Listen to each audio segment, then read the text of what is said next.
Vendredi après-midi, à 2h35, le téléphone de la salle de classe sonna alors que j'enseignais la chimie.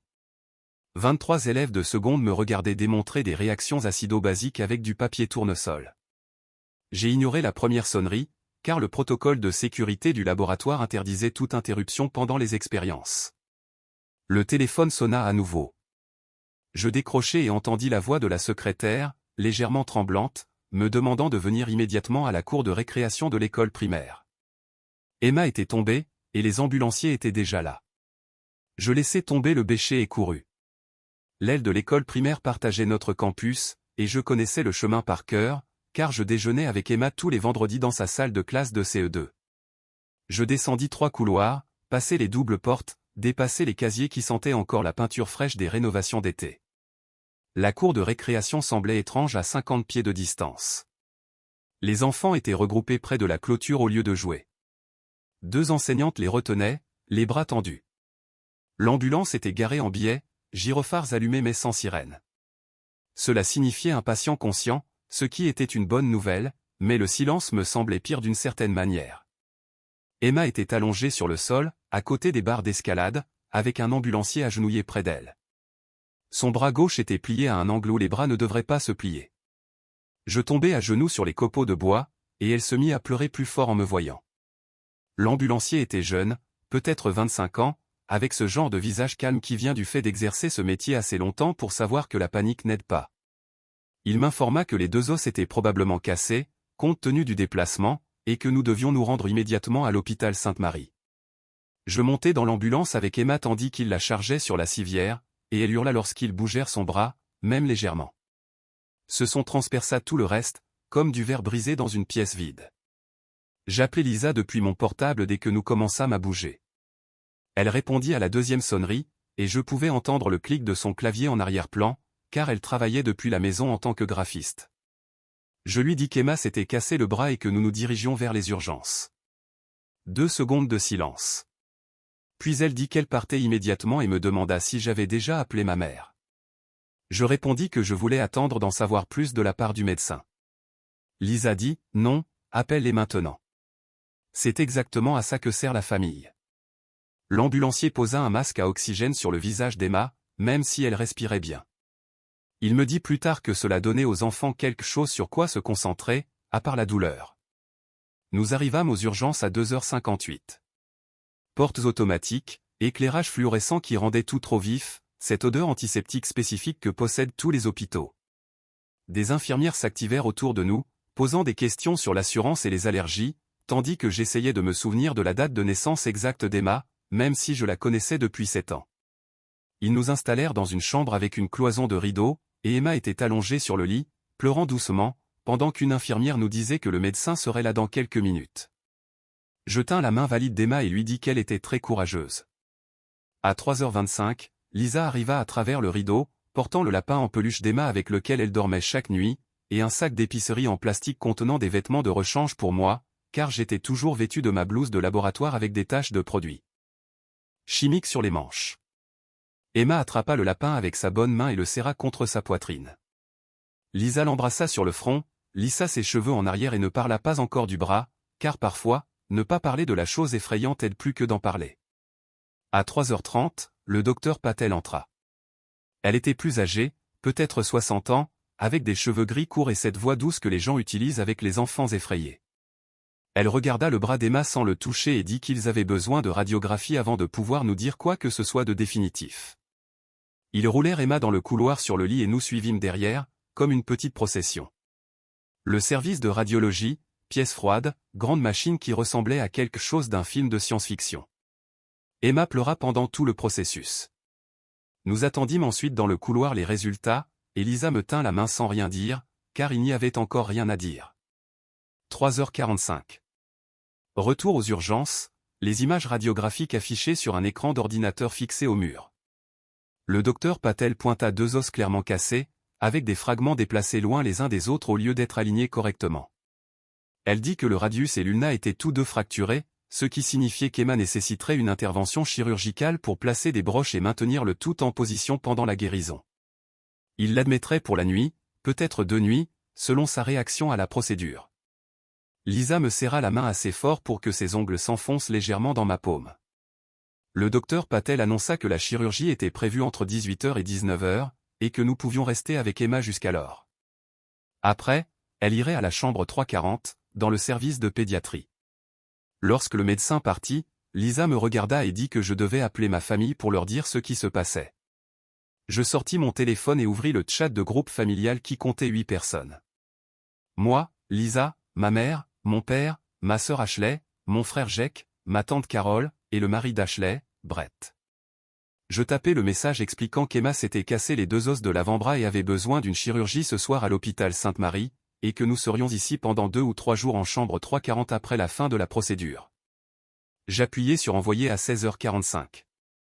Je regardais l'écran et vis les accusés de réception apparaître un par un au cours des 6 minutes suivantes. Maman à 16h57, Ashley à 16h58, papa à 16h50, Jake à 16h51.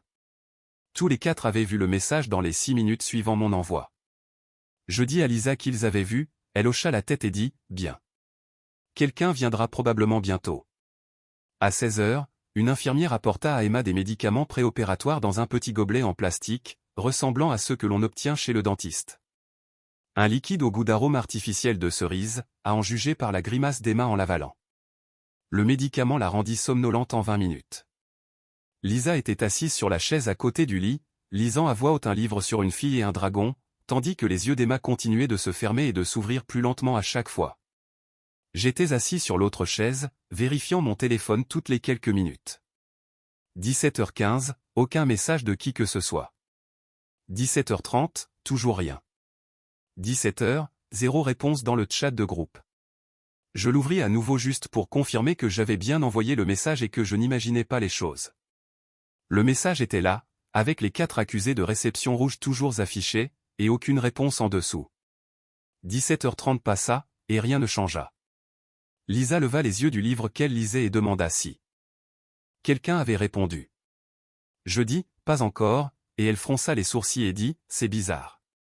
À 18h15, l'infirmière entra et annonça qu'ils étaient prêts à emmener Emma au bloc opératoire. Emma ouvrit les yeux, toujours engourdie par le médicament, et dit mon nom comme une question. Je me levai, lui tins sa bonne main et lui dis que je serais juste ici, à cet exact endroit, quand elle se réveillerait, et je le lui promis. Elle dit, d'accord. Ils roulèrent son lit hors de la chambre et le long du couloir vers les doubles portes marquées chirurgie, et nous ne pouvions pas suivre au-delà de ce point. Les portes se refermèrent derrière elle, et nous restâmes là un long moment avant de marcher vers la salle d'attente chirurgicale. Des chaises inconfortables avec un rembourrage mince, des magazines vieux de 3 mois, une télévision au mur diffusant les informations sans le son. Nous nous assîmes et je vérifiai à nouveau mon téléphone. Notification Instagram d'Ashley. J'ouvris l'application et vis qu'elle avait posté une story il y a 6 minutes. Photo de qualité professionnelle, probablement prise avec son téléphone, avec l'un de ces filtres qui donne un aspect coûteux à tout. L'étiquette de localisation indiquait l'emplacement est omis ici, car il n'est pas spécifié dans le texte original, mais l'idée est que la localisation était précisée. La photo montrait ma mère, mon père, mon frère Jake, ma tante Carole, le mari d'Ashley, Brett, et Ashley au milieu. Tous tenant des coupes de champagne et souriant. La légende disait, mon 34e anniversaire n'a jamais été aussi beau, avec une émoticône de bouteille de champagne, une émoticône de couronne, et les mots Blessed et Family First comme hashtag. Publié à 18h10. Je fixai la photo pendant 30 secondes, essayant de faire comprendre à mon cerveau ce que je voyais. Puis je la montrai à Lisa. Elle regarda l'écran, puis moi, et dit qu'ils étaient à la fête d'anniversaire d'Ashley, d'une voix dénuée de toute émotion. Je dis qu'ils avaient tous lu mon message à 16h50. Son visage devint complètement froid. Pas encore en colère, juste vide, comme si quelqu'un avait éteint toutes les lumières derrière ses yeux. Elle me dit de continuer à regarder, car il y aurait d'autres publications. Elle avait raison. 18h45, nouvelle story publiée. Vidéo d'un gâteau d'anniversaire avec des bougies allumées et tout le monde chantant en arrière-plan.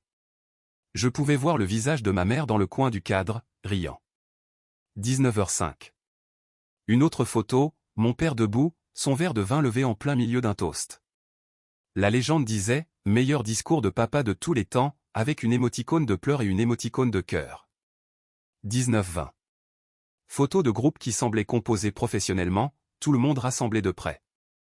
Ashley devant, la main sur sa poitrine, souriant. La légende disait « Mon véritable système de soutien », avec une émoticône de cœur rouge.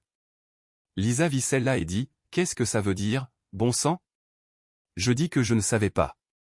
Je rangeai mon téléphone et fixai le mur. Lisa posa sa main sur mon genou et me dit de ne pas le faire. Je demandai de ne pas faire quoi. Elle répondit de ne pas chercher d'excuses pour eux pour l'instant. Je ne répondis pas. 20h30. Le chirurgien sortit, toujours en blouse, son masque baissé autour du cou. Il nous informa que l'opération s'était bien passée et qu'ils avaient placé des broches dans le radius et l'ulna. Emma aurait besoin d'un plâtre pendant 6 à 8 semaines. Elle était en salle de réveil maintenant et devrait être réveillée dans environ 30 minutes. 21h15. Une infirmière vint nous chercher et nous conduisit à la zone de récupération. Petite pièce divisée par des rideaux, avec Emma dans le deuxième lit, les yeux mi-ouverts, un plâtre à l'endu. Coude jusqu'au bout des doigts, d'un violet vif, car c'était sa couleur préférée. Elle dit « Maman et papa » d'une petite voix. Lisa fut immédiatement à côté d'elle, lui disant que nous étions tous les deux juste là. Emma dit que ça faisait mal, et l'infirmière ajusta quelque chose à la perfusion, expliquant que c'était l'antidouleur qui faisait effet.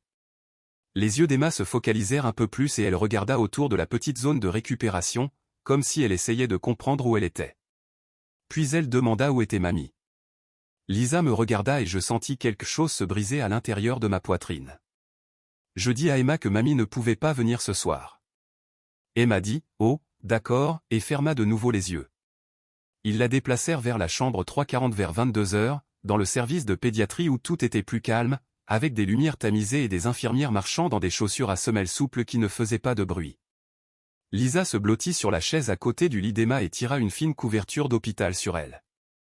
Elle s'endormit en quelques minutes, car elle était restée éveillée et anxieuse pendant 7 heures d'affilée. J'étais assis sur l'autre chaise, vérifiant mon téléphone à nouveau. Toujours aucun message de ma famille dans le chat de groupe. Je tapais un autre message disant qu'Emma était sortie de chirurgie et qu'elle allait bien. Je l'envoyais à 22h12. Je regardais l'écran. L'accusé de réception rouge d'Ashley apparut à 22h15. Aucune réponse ne suivit. Je rouvris Instagram et vis qu'Ashley avait posté quelque chose de nouveau à 22h22. Photo d'elle prise sur le vif avec un éclairage professionnel, probablement par Brett. La légende disait « Meilleur anniversaire de ma vie ». Merci à tous ceux qui l'ont rendu spécial, avec une émoticône de cœur et une émoticône de coupe de champagne. 47 j'aime déjà. Les commentaires en dessous disaient des choses comme « Tu le mérites, ma reine ». Et « Si heureuse pour toi, et magnifique comme toujours ». Je fis une capture d'écran de cette publication, et une autre capture d'écran de la photo de groupe avec la légende sur son véritable système de soutien. Puis je pris une capture d'écran de mon message avec tous les accusés de réception montrant les heures exactes où chacun l'avait vu. Je sauvegardai les 3 images dans un dossier, rangeai mon téléphone et m'assis dans la chambre d'hôpital sombre, écoutant Emma respirer. Samedi matin, à 7 heures, Lisa se réveilla et s'étira sur la chaise où son cou devait lui faire mal après avoir dormi dans une position inconfortable toute la nuit. Emma dormait toujours, respirant régulièrement, son bras plâtré reposant sur la couverture. Lisa me dit de rentrer à la maison pour me doucher et qu'elle resterait ici avec Emma. Je demandai si elle était sûre, et elle répondit oui. Il fallait juste que je ramène le petit déjeuner en revenant. Peut-être des bagels. Je me levai, embrassai le front de Lisa et regardai Emma une dernière fois avant de partir. Je rentrai en voiture par les rues vides du samedi matin, et la maison sembla étrange quand j'entrai. Trop calme, trop normal, comme si rien ne s'était passé au cours des 16 dernières heures. Je pris une douche et mis des vêtements propres, puis restai debout dans la cuisine pendant une bonne minute, ne sachant pas ce que j'étais censé faire ensuite. Je vérifiai mon téléphone. Le chat de groupe n'avait toujours aucun nouveau message. J'ouvris Instagram et vis que ma mère avait posté quelque chose à 23h30 la nuit dernière.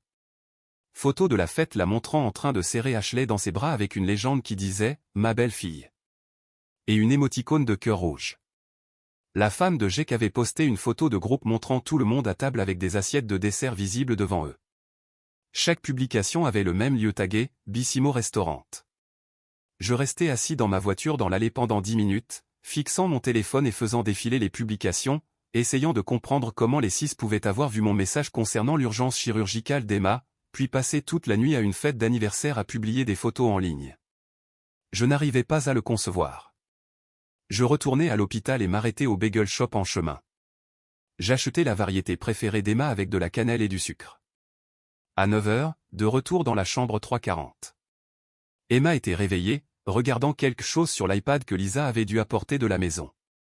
Elle mangeait le bagel lentement avec une main, maladroitement et prudemment. Lisa la regarda une minute, puis m'attira dans le couloir. Elle demanda si quelqu'un avait appelé, et je dis non. Elle demanda si quelqu'un avait envoyé un texto, et je dis rien. Sa mâchoire se crispa de cette façon qui indique qu'elle a pris une décision et que rien ne changera son esprit, peu importe ce que je disais. Elle dit qu'elle allait poster quelque chose à ce sujet sur Nextdoor pour que nos voisins sachent ce que ma famille avait fait. Je commençais à dire son nom comme si j'allais protester, mais elle m'interrompit. Elle dit non. Elle avait fini de les protéger. Ils m'avaient ignoré, et ils avaient ignoré Emma, et ils avaient fait la fête toute la nuit comme si de rien n'était. Elle sortit son téléphone et commença à taper avant que je puisse dire quoi que ce soit d'autre. Pas que je voulais l'arrêter. Samedi matin, à 9 h 30, Lisa me montra son téléphone avant de rien publier. Je lus ce qu'elle avait écrit sur l'application Nextdoor. Cette phrase, simple, directe, sans accusation, juste des faits avec des horodatage. Hier, notre fille de 7 ans a subi une chirurgie d'urgence. Mon mari a envoyé un texto à sa famille à 16 h 45. Les 6 l'ont lu en 5 minutes. 0 réponse. À 18 h, ils ont publié des photos d'une fête d'anniversaire. À 21 h 30, notre fille a demandé où était sa grand-mère. Voilà qui ils sont. Je hochai la tête et elle appuya sur publier. Elle dit, c'est parti. À 10 h, mon téléphone commença à vibrer avec des notifications. 15 alertes Nextdoor dans les 10 premières minutes. J'ouvris l'application et vis les commentaires apparaître en temps réel sous la publication de Lisa. Quelqu'un nommé Jennifer et m'écrivit que c'était déchirant. Un autre commentateur demanda si j'étais professeur à Lincoln High parce qu'il reconnaissait mon nom des conférences parents-professeurs de l'année dernière. Une troisième personne demanda si la sœur était Ashley de Cascade Realty. Quelqu'un d'autre écrivit qu'il connaissait ma famille et n'arrivait pas à croire que ce soit vrai. Le nombre de réactions au bas de la publication passa de 12 à 43, puis à 63 dans la première heure. Je montrai l'écran à Lisa, et elle regarda sans rien dire. À 10 h 30, j'allais à la cafétéria de l'hôpital prendre un café, car je n'avais dormi que 2 heures et j'avais besoin de caféine. La cafétéria était presque vide un samedi matin. Juste quelques infirmières en pause et un homme âgé mangeant des œufs brouillés seul dans un coin. J'attrapais mon café et me dirigeais vers l'ascenseur quand mon téléphone sonna. Principal Henderson. Je décrochai et il demanda comment allait Emma. Je lui dis qu'elle allait bien. L'opération s'était bien déroulée. Nous la ramènerions probablement à la maison lundi. Il dit, bien. Je suis content de l'apprendre. Puis sa voix changea légèrement et il dit qu'il avait vu quelque chose sur Nextdoor ce matin. Il demanda si cette publication concernait ma famille. Je m'arrêtai de marcher et restai au milieu du couloir, tenant mon café. Je lui dis, oui monsieur, c'était ma famille. Il dit qu'il n'en avait aucune idée et qu'il était désolé que nous traversions cela. Je le remerciai et dis que nous nous en sortions. Puis il demanda si ma sœur était bien Ashley de Cascade Realty. Mon estomac se serra. Je dis oui et demandai pourquoi il posait la question. Il expliqua qu'elle s'occupait de l'achat de sa maison et qu'il finalisait la vente ce lundi. Puis il y eut une pause gênante et il dit, le monde est petit, de toute façon. Il ajouta de transmettre ses salutations à Emma. Nous raccrochâmes. Je restai là encore 30 secondes pour traiter cette information avant de retourner vers l'ascenseur. À 11 h, de retour dans la chambre d'Emma, elle dormait à nouveau. Lisa lisait quelque chose sur son téléphone. Je sortis le mien et ouvris Google. Je cherchais Henderson Cascade Realty et rue au 847. Je trouvai l'annonce immédiatement. Maison valant 850 000 $ avec des photos professionnelles montrant une cuisine rénovée et un jardin avec piscine. Le nom d'Ashley était sur l'annonce en tant qu'agent. J'ouvris Facebook et allai sur la page professionnelle d'Ashley. Je remontai 3 semaines en arrière et trouvai une publication avec une photo montrant Ashley debout entre un couple âgé devant la même maison que celle de l'annonce. L'homme était bien Henderson. Même lunettes, même cheveux gris. La légende parlait de son enthousiasme à aider des clients de longue date à trouver la maison de leurs rêves, puis mentionnait que lorsque l'on a des racines familiales dans la communauté, la confiance vient naturellement. Il y avait une phrase spécifique où elle écrivait « Mention spéciale à mon frère David, professeur bien-aimé à Lincoln High », avec un point d'exclamation. La publication avait 42 j'aime et 6 commentaires. Un commentaire disait « Les liens familiaux comptent ». Un autre disait « Voilà une véritable intégrité ». Je fixai cette publication pendant une bonne minute. Elle avait utilisé mon nom, ma réputation, sans demander, sans même m'en parler. Lisa leva les yeux de son téléphone et demanda ce qui n'allait pas. Je lui montrai l'écran. Elle le lut, puis me regarda, puis le relut, demandant si Ashley avait mentionné mon nom pour gagner en crédibilité auprès de ses clients. Je répondis, apparemment, oui, et je n'en savais rien jusqu'à maintenant. La mâchoire de Lisa se crispa et elle dit, ça rend tout pire, d'une certaine manière. À 11h30, mon téléphone commença à sonner. Maman appelait. Je raccrochai. 10 secondes plus tard, ça rappela. Maman appelait. Encore. Je raccrochai. Mon téléphone commença immédiatement à sonner avec le numéro de Lisa affiché sur l'écran de maman. Elle appelait Lisa maintenant. Lisa raccrocha sans même regarder qui c'était. Des messages textes commencèrent à arriver. Le nom de ma mère apparut avec un message en majuscule nous ordonnant de retirer cette publication. Ashley envoya un message disant que nous détruisions sa carrière. Jake envoya un message demandant pourquoi nous devions rendre cela public alors que c'était entre nous. Je mis le chat de groupe en sourdine et posai mon téléphone face contre table à côté du lit d'Emma. Emma s'agita et ouvrit les yeux, demandant qui n'arrêtait pas d'appeler. Je lui dis que personne d'important. À 14h, Emma faisait la sieste à nouveau après avoir mangé un peu. Je vérifiai Nextdoor et vis que le nombre de commentaires avait atteint 138. Je fis défiler certains des plus récents. Une femme nommée Jennifer M avait écrit qu'elle avait une visite de prévue avec Ashley pour lundi, mais qu'elle venait juste d'annuler. Elle écrivit que si Ashley ne pouvait pas être là pour la chirurgie de sa nièce, elle ne méritait l'affaire de personne. Quelqu'un répondit, moi aussi, on a annulé la nôtre. Une autre personne commenta que le caractère compte lorsqu'on choisit avec qui travailler. Je fis une capture d'écran et l'envoyai par texto à Lisa sans rien dire. Elle regarda son téléphone, lut, et me renvoya un texto disant que ça commençait. Samedi soir, vers 18h, Emma regardait un film sur l'iPad. Lisa lui brossait soigneusement les cheveux, travaillant autour de la perfusion qui était toujours dans son bon bras, car il voulait la laisser jusqu'à la sortie le lendemain matin. Je m'assis sur la chaise d'angle pour googler le nom d'Ashley combiné avec des avis. Je trouvai sa page Yelp pour son activité immobilière. Je fis défiler les avis 5 étoiles des clients satisfaits jusqu'à ce que j'arrive à ceux de 2 et 3 étoiles que les gens ne laissent généralement que lorsque quelque chose tourne très mal. Un avis d'il y a 6 mois donnait 2 étoiles. L'auteur écrivait qu'Ashley était formidable et attentive jusqu'à ce que leur clôture échoue à cause de problèmes d'inspection. Après cela, Ashley les avait blâmés d'avoir fait perdre son temps et avait cessé de répondre aux appels. Très peu professionnel lorsque les choses ne tournent pas en sa faveur. Un autre avis d'il y a 8 mois donnait 3 étoiles. Il disait qu'Ashley semblait plus intéressé par sa commission que par leur trouver la bonne maison. Il s'était senti pressé pendant les visites. Ne recommanderait pas. J'ai dit à voix haute qu'Ashley avait de mauvais avis. Lisa demanda, vraiment? Je répondis, pas beaucoup, mais il y a certainement un schéma selon lequel elle ne gère pas bien les revers. Lisa dit que cela correspondait. Dimanche matin, à 10h, le docteur Patel entra et dit qu'Emma allait très bien. La douleur était bien gérée avec des médicaments et nous pouvions la ramener à la maison. Lisa fit les valises de tout ce qui appartenait à Emma pendant que je signais les papiers de sortie. L'infirmière retira la perfusion d'Emma et nous donna une ordonnance pour des analgésiques et des instructions pour les soins du plâtre. Je portai Emma jusqu'à la voiture car elle était encore étourdie par les médicaments, mais souriante. Elle demanda si nous pouvions prendre une glace en rentrant. Lisa dit après le déjeuner, bébé. Le trajet du retour fut calme et paisible. Emma s'endormit dans son siège auto en 5 minutes. Je vérifiai mon téléphone à un feu rouge et vis 47 appels manqués de divers membres de la famille depuis hier matin. Je n'écoutais aucun des messages vocaux.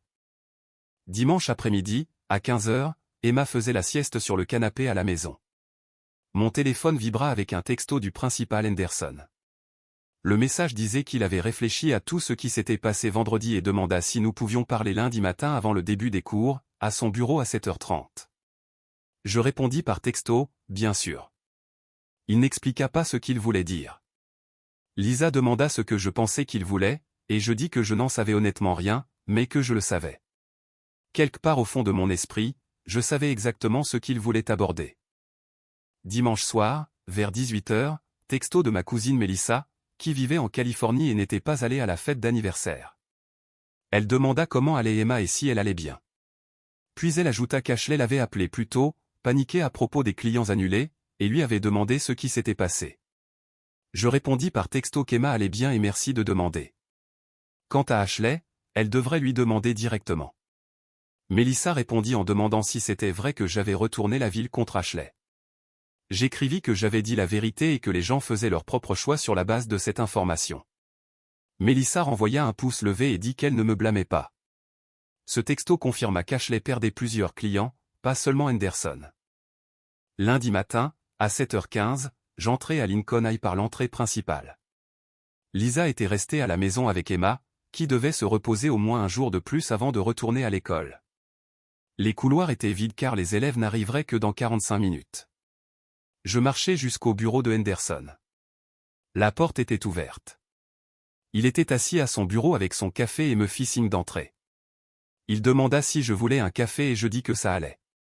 Il dit qu'il voulait être direct parce qu'il me respectait trop pour tourner autour de ce qu'il devait dire. Il avait réfléchi à l'achat de la maison tout le week-end. Je restai silencieux et le laissai parler. Il dit qu'il vivait à Ridgemont depuis 30 ans et connaissait beaucoup de gens dans cette communauté. Après que la publication Nextdoor fut mise en ligne samedi, son téléphone n'avait pas cessé de sonner. Des parents appelaient, d'autres professeurs appelaient, tout le monde demandait s'il était au courant de ma situation familiale.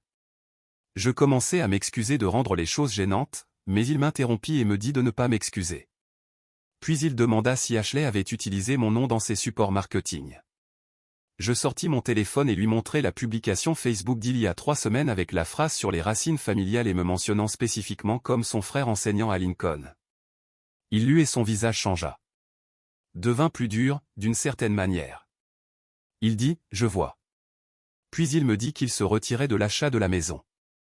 Je commençai à dire qu'il n'était pas obligé de faire cela, mais il m'interrompit à nouveau et dit, oui, il devait le faire. Il expliqua qu'il avait dit à Ashley qu'il achetait par son intermédiaire parce qu'il lui faisait confiance. Une partie de cette confiance était basée sur le fait qu'elle parlait de ses liens familiaux étroits et me mentionnait spécifiquement par mon nom. Elle avait utilisé ma réputation pour établir sa crédibilité auprès de lui. Je dis que je ne savais pas qu'elle avait fait cela.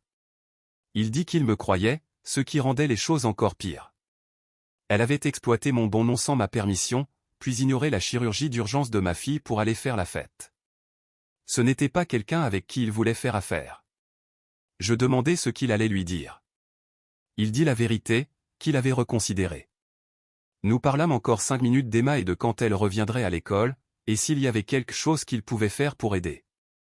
Je le remerciai et dis que nous nous en sortions bien. Je quittai son bureau à 7h55. Je restai dans le couloir vide un instant avant de me diriger vers ma salle de classe. Pour la première fois depuis des années, je ressentis quelque chose que je n'arrivais pas tout à fait à nommer au début. Puis je réalisai ce que c'était. Je me sentais vu. Pas par ma famille qui m'avait ignoré pour une fête d'anniversaire, mais par mon patron qui avait pris une décision commerciale basée sur le caractère. Cela comptait pour quelque chose. Lundi matin, à 8h, j'étais de retour dans ma salle de classe, enseignant le tableau périodique à un groupe d'élèves de première qui semblait à moitié endormis. Lisa était restée à la maison avec Emma, qui avait besoin d'au moins un jour de repos supplémentaire avant de retourner à l'école. J'écrivis des configurations électroniques au tableau blanc et expliquai les couches de valence tout en essayant de ne pas penser à tout ce qui s'était passé le week-end. Une fille au premier rang leva la main et demanda si ma fille allait bien. Je lui dis qu'Emma allait très bien et la remerciai de demander. Un autre élève, un garçon qui restait habituellement au fond et ne participait jamais, prit la parole sans lever la main. Il dit que sa mère avait vu la publication sur Nextdoor et que ce que ma famille avait fait était vraiment nul. Je m'arrêtai, le marqueur touchant encore le tableau blanc. Je dis à la classe, concentrons-nous sur la chimie. La sonnerie retentit à 8h50 et les élèves sortirent. Je vérifiai mon téléphone en effaçant le tableau et vis 3 appels manqués. Maman, Ashley, Jake. Je ne rappelais aucun d'eux. À 14h15, j'étais dans ma salle de classe en train de corriger des rapports de laboratoire pendant mon heure libre lorsque mon téléphone vibra avec un texto du principal Henderson. Le message disait qu'il venait d'envoyer l'avis de retrait à Cascade Realty avec effet immédiat. Je répondis par texto le remerciant de me l'avoir dit. Il répondit disant que je ne lui avais pas demandé de faire cela et il voulait que ce soit clair. J'écrivis que je savais. Je vérifiai l'heure sur mon téléphone. 14h15. Ashley venait probablement de la prendre ou allait la prendre à tout moment. Je mis mon téléphone dans le tiroir de mon bureau et retournai à la correction. À 14h47, alors que je rentrais de l'école en conduisant, mon téléphone connecté au Bluetooth de la voiture, le nom d'Ashley apparut sur l'écran du tableau de bord avec un appel entrant. Je raccrochai. 10 secondes plus tard, Ashley appelait encore. Je raccrochai à nouveau. Une notification de message vocal apparut, mais je ne l'écoutais pas. Mon téléphone vibra avec des messages textes rapides. Je les ouvris à un feu rouge. 4 messages d'Ashley, tous en majuscules. Le premier disait « Réponds au téléphone ». Le deuxième disait qu'Henderson s'était retiré. Le troisième demandait ce que j'avais dit. Le quatrième disait « Appelle-moi maintenant ». Je mis le téléphone en mode silencieux et le posai dans le porte-gobelet. À 15h30, je franchis la porte d'entrée. Lisa était dans la cuisine en train de couper des légumes pour le dîner. Elle demanda comment s'était passée l'école. Je dis que ça allait et que Henderson s'était retiré de l'achat de la maison. Ses yeux s'écarquillèrent et elle demanda s'il l'avait vraiment fait. Je dis, oui, il l'a fait. Emma était sur le canapé dans le salon, son iPad calé sur ses genoux et son bras plâtré reposant sur un oreiller. Elle leva les yeux lorsqu'elle entendit ma voix. Elle demanda si nous pouvions faire un appel vidéo avec mamie parce qu'elle voulait lui montrer son plâtre. Lisa et moi nous regardâmes. Je dis à Emma, peut-être plus tard. Emma dit, mamie n'a pas encore appelé. Et demanda si elle était fâchée contre elle. La mâchoire de Lisa se crispa et je la vis serrer plus fort le manche du couteau. Je m'agenouillai près du canapé et dis à Emma que mamie n'était pas fâchée contre elle. Elle était juste occupée en ce moment. Emma dit, d'accord. Et retourna à son iPad. À 16h, mon téléphone était toujours en mode silencieux, mais je pouvais voir les notifications s'accumuler sur l'écran de verrouillage. Entre 16h et 18h, mon téléphone sonna 23 fois. Maman appela 6 fois. Ashley 8 fois. Papa 2 fois. Jake 3 fois. Des numéros inconnus qui étaient probablement Brett ou tante Carole essayant depuis différents téléphones. Le compteur du chat de groupe passa de 12 messages non lus à 47. Je regardais l'écran s'allumer encore et encore pendant que je préparais des spaghettis pour le dîner. Je ne répondis à aucun d'eux. Lisa se tenait à côté de moi, coupant des légumes, et regardait mon téléphone vibrer sur le comptoir. Elle dit, à voix basse, « Mon Dieu !» Emma demanda depuis le salon qui appelait. Je lui dis que personne d'important. À 18h30, Emma était au lit après avoir pris ses médicaments contre la douleur. Lisa et moi étions assis sur le canapé, et je lui dis que j'allais écouter un message vocal juste pour voir ce qu'il disait. J'ouvris mon téléphone et fis défiler 14 messages vocaux. Je choisis celui d'Ashley qui était arrivé à 18h03. J'appuyai sur lecture et le mis sur haut-parleur pour que Lisa puisse entendre. La voix d'Ashley arriva, pleurant et criant. Elle dit mon nom et me dit de décrocher. Elle dit que Henderson s'était retiré et qu'elle venait de perdre 25 000 $. Elle dit qu'il ne répondait plus à ses appels et demanda ce que j'avais dit. Elle m'accusa de saboter sa carrière.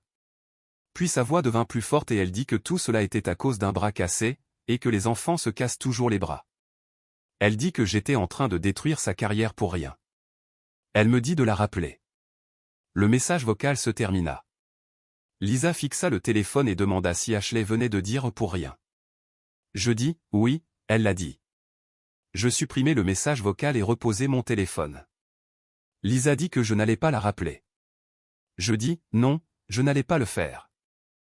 Mardi matin, à 7h, mon téléphone vibra avec un texto de Melissa. Elle dit que ma mère l'avait appelé la nuit dernière et lui avait raconté que toute la famille avait tenu une réunion d'urgence à mon sujet. Il prévoyait de se présenter à ma maison aujourd'hui, et elle voulait me prévenir. Je la remerciai pour l'avertissement.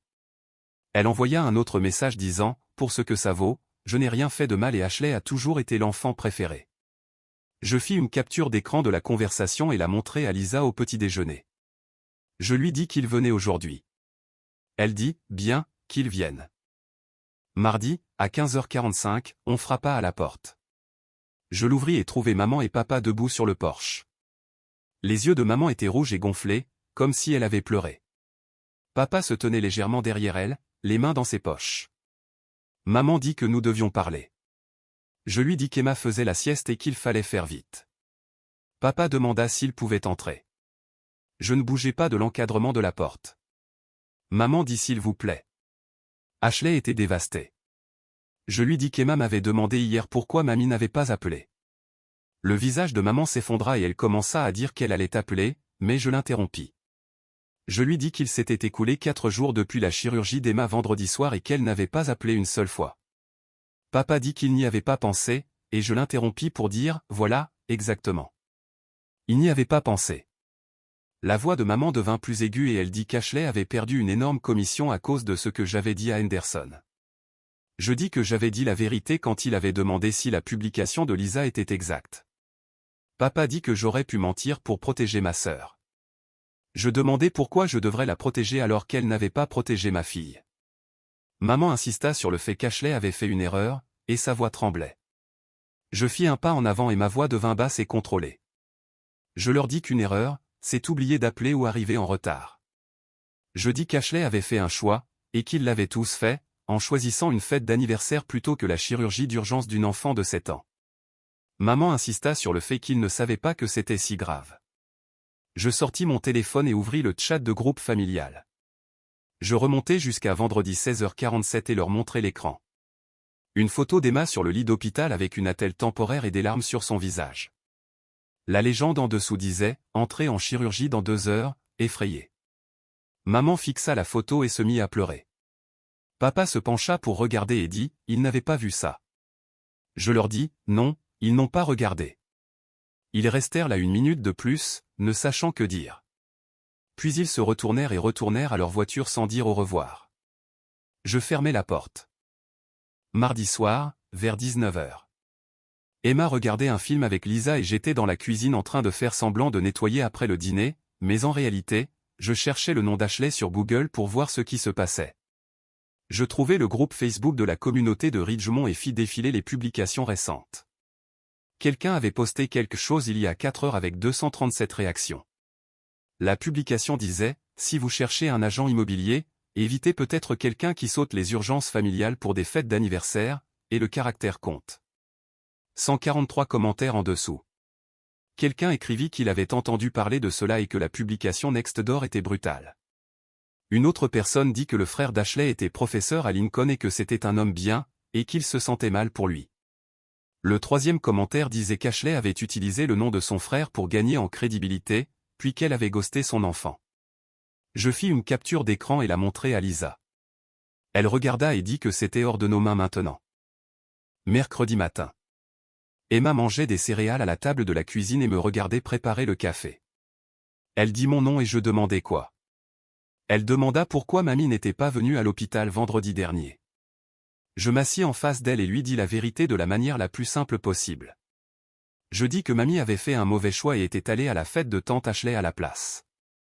Emma dit oh, puis demanda si la fête était plus amusante que de lui rendre visite.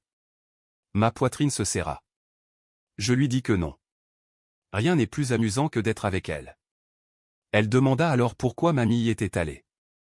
Je dis, je ne sais pas, bébé. Emma resta silencieuse un long moment pendant qu'elle remuait ses céréales dans le bol. Puis elle dit qu'elle ne pensait pas vouloir revoir mamie tout de suite. Peut-être plus tard, mais pas maintenant. Je lui dis que c'était juste, et qu'elle n'avait pas à faire quoi que ce soit pour lequel elle n'était pas prête. Elle retourna à ses céréales comme si la conversation était terminée. Fin octobre. Texto de Mélissa disant qu'elle avait appris qu'Ashley avait changé de société de courtage. Cascade l'avait licenciée et elle avait commencé dans une plus petite entreprise avec une réduction de salaire. J'ai demandé si Ashley allait bien. Mélissa répondit que financièrement, elle avait des difficultés et que personnellement, il semblait que tout la rattrapait concernant ce qu'elle avait perdu. Je ne répondis pas à cela. Lisa lut les messages par-dessus mon épaule et demanda si j'avais de la peine. Je dis non.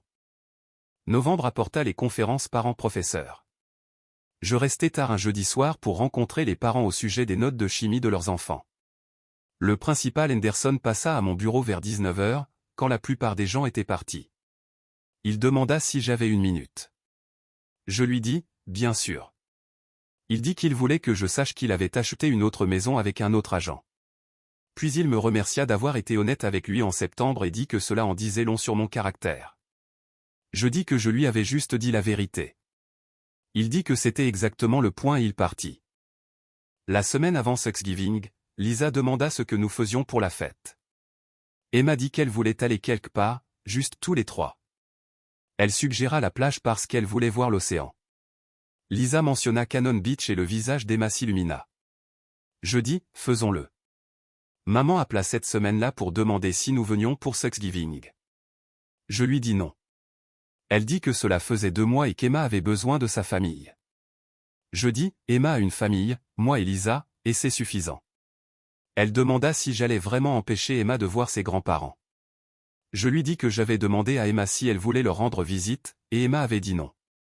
Puis je dis qu'Emma avait 7 ans et comprenait les conséquences mieux que n'importe lequel d'entre eux. Maman n'eut pas de réponse à cela. Nous louâmes une petite maison à Cannon Beach pour le week-end de Thanksgiving.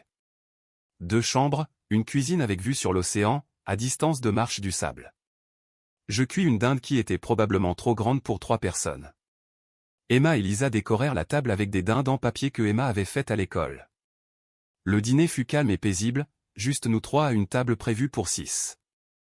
Emma dit que c'était mieux que l'année dernière. Je demandai pourquoi. Elle dit, personne n'est méchant ici. Lisa me serra la main sous la table et ne dit rien. La première semaine de décembre, texto d'Ashley. Premier contact avec moi en 10 semaines. Le message disait qu'elle savait que je ne répondrais probablement pas, mais qu'elle voulait dire qu'elle était désolée. Elle aurait dû venir à l'hôpital. Elle aurait dû prendre des nouvelles d'Emma, se traitant elle-même d'égoïste, disant qu'elle n'attendait pas le pardon, mais qu'elle avait besoin que je sache qu'elle comprenait enfin ce qu'elle avait fait. Je lus le message 3 fois, le montrai à Lisa et demandai si je devais répondre. Elle dit que c'était à moi de décider. J'attendis 2 jours. Je tapai finalement en retour que j'espérais qu'elle comprenait. J'envoyai. Elle ne répondit pas, et je ne m'y attendais pas. Janvier, 3 mois après l'accident, Emma termina sa dernière séance de physiothérapie et le médecin dit qu'elle avait retrouvé toute l'amplitude de mouvement. Comme neuve. Emma le démontra en touchant ses doigts à son épaule et en redressant complètement son bras. Elle demanda si elle pouvait reprendre la gymnastique. Le médecin dit oui, mais commençait lentement. En voiture sur le chemin du retour, Emma demanda si je pensais que mamie était réparée, comme son bras était réparé. Je demandai ce qu'elle voulait dire. Elle demanda si mamie était désolée maintenant. Je lui dis que je le pensais. Emma dit que peut-être nous pourrions leur rendre visite après son premier cours de gymnastique. Je dis d'accord. Visite chez maman un samedi de février. Nous avions convenu de 2 heures maximum. Maman pleura en voyant Emma et s'excusa de ne pas avoir été là. Emma dit que ça allait. Elle était meilleure maintenant. Maman me remercia d'être venue. Je lui dis qu'Emma voulait venir et que c'était pour elle, pas pour eux. La conversation était raide et prudente, comme si nous marchions tous sur une glace qui risquait de se briser. Papa demanda à Emma des nouvelles de l'école. Maman montra à Emma des photos de leur chien mort l'année dernière. Nous partîmes exactement après 2 heures. Emma dit en voiture que ça allait et demanda si nous pouvions attendre 1 mois avant de revenir. Je dis, oui, bébé, on peut. Mars, texto de Melissa disant que Jake et sa femme ne parlaient plus à Ashley. Quelque chose à propos du fait d'avoir apporté la honte à la famille. Papa avait cessé d'appeler Ashley il y a des semaines. Seule maman continuait de prendre des nouvelles régulièrement. J'écrivis en retour que c'était triste. Melissa demanda si c'était vraiment le cas, cependant, considérant qu'Ashley s'était fait ça toute seule. J'écrivis, oui, c'est le cas. Août arriva, 10 mois après l'accident. Fête d'anniversaire des 8 ans d'Emma dans notre jardin. 12 enfants de l'école couraient partout. Les parents de Lisa vinrent et apportèrent des cadeaux. Les coéquipières de gymnastique d'Emma se présentèrent avec leurs parents. J'avais invité maman et papa. Ils vinrent et restèrent 90 minutes avant de partir juste avant que nous n'apportions le gâteau. Pas d'Ashley, pas de Jake, pas de famille élargie. Emma souffla ses bougies pendant que tout le monde chantait, et Lisa lui demanda ce qu'elle avait souhaité. Emma dit qu'elle ne pouvait pas le dire ou cela ne se réaliserait pas. Cette nuit-là, je la mis au lit et elle me demanda si j'étais content d'être resté avec elle à l'hôpital cette nuit-là. Ma gorge se serra et je lui dis que je resterais toujours avec elle. Elle dit, je sais. Des gens m'ont dit que j'avais réagi de manière excessive. Ils ont dit qu'un bras cassé ne valait pas la peine de détruire les relations familiales. Ils ont dit que j'aurais dû laisser tomber, mais ils ne comprenaient pas de quoi il s'agissait réellement. Il ne s'agissait pas du bras cassé ou de la chirurgie, ni même de la fête d'anniversaire. Il s'agissait de 6 personnes voyant mon message et choisissant de l'ignorer. Il s'agissait de ma fille demandant où était sa grand-mère quand elle s'est réveillée effrayée et avec douleur. Cette question a coûté à Ashley $25 000 et sa réputation. Elle a coûté à mes parents leur relation avec leur petite fille. Cela ne m'a rien coûté, car les personnes qui comptaient sont venues. Lisa, les infirmières, mon directeur, mes voisins, des étrangers sur Internet qui comprenaient que le caractère compte. Maman me rend visite une fois par mois maintenant, avec des limites de temps strictes. Emma tolère cela parce qu'elle est une meilleure personne que moi. Ashley et moi ne nous parlons pas. Peut-être qu'un jour nous le ferons. Peut-être que non. Jake envoie des cartes d'anniversaire qu'Emma n'ouvre pas. Le bras d'Emma a guéri en 6 semaines, mais ma famille est toujours brisée et le sera probablement toujours. Mais Emma est heureuse. Elle a de vrais amis. Elle fait de la gymnastique 3 fois par semaine. Elle sait ce qu'est la loyauté parce qu'elle m'a vu la choisir plutôt que tous ceux qui portaient mon nom de famille. Certaines personnes pensent que cela fait de moi quelqu'un de froid. Peut-être qu'elles ont raison, mais je préfère être froid et présent que chaud et absent. Chaque fois, la cicatrice d'Emma s'est estompée en une fine ligne blanche au moment où elle a eu 9 ans. Elle l'a tracée parfois en faisant ses devoirs ou en regardant la télévision. Je lui ai demandé une fois si cela la dérangeait. Elle a dit non. Elle a dit que cela lui rappelait que les os guérissent plus fort là où ils se cassent. Je ne lui ai pas dit que ce n'était pas scientifiquement exact. Cela n'avait pas d'importance. Laissons-la croire en la métaphore.